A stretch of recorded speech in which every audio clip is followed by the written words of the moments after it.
അടിപ്പാത നിർമ്മാണം നടക്കുന്ന ദേശീയപാത ആമ്പല്ലൂരിലെ ഗതാഗതക്കുരുക്ക് പതിവ് പോലെ ഇന്നുമുണ്ടായി. ദേശീയപാതയിലെ രൂക്ഷമായ ഗതാഗതക്കുരുക്കിൽ ദേശീയപാത അതോറിറ്റിക്കെതിരെ കഴിഞ്ഞ ദിവസം ഹൈക്കോടതിയുടെ രൂക്ഷ വിമർശനം ഉന്നയിച്ചിരുന്നു. എത്രയും പെട്ടെന്ന് പ്രശ്നം പരിഹരിക്കാൻ ഇടപെടണമെന്നും കോടതി നിർദ്ദേശിച്ചിരുന്നു. ഹൈക്കോടതി ഇടപെട്ടിട്ടും വെള്ളിയാഴ്ച രാവിലെയും ഗതാഗതക്കുരുക്കിൽ വീർപ്പുമുട്ടുകയായിരുന്നു ആമ്പല്ലൂർ. വാഹനങ്ങൾ ഇഴഞ്ഞു നീങ്ങി, നടുറോഡിൽപ്പെട്ട ജനം വീർപ്പുമുട്ടി. ശക്തമായ മഴ കൂടി പെയ്തതോടെ കുരുക്ക് രൂക്ഷമാക്കി.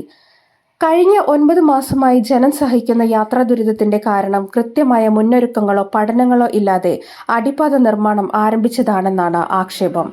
ദേശീയപാതയിലെ തിരക്ക് പരിഹരിക്കുന്നതുവരെ ടോൾ പിരിവ് നിർത്തിവെച്ച കഴിഞ്ഞ മാസം കളക്ടർ ഉത്തരവിട്ടിരുന്നു. ഈ ഉത്തരവ് പിൻവലിപ്പിക്കുന്നതിന് ദേശീയപാത അധികൃതർ നൽകിയ ഉറപ്പുകളെല്ലാം ഇപ്പോൾ വെറും വാക്കായി.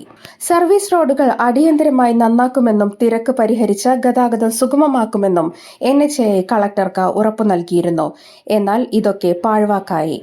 ദേശീയപാതയിലെ യാത്രാ ദുരിതത്തിന് എന്ന് അറുതിയാകുമെന്നാണ് ജനം ചോദിക്കുന്നത്.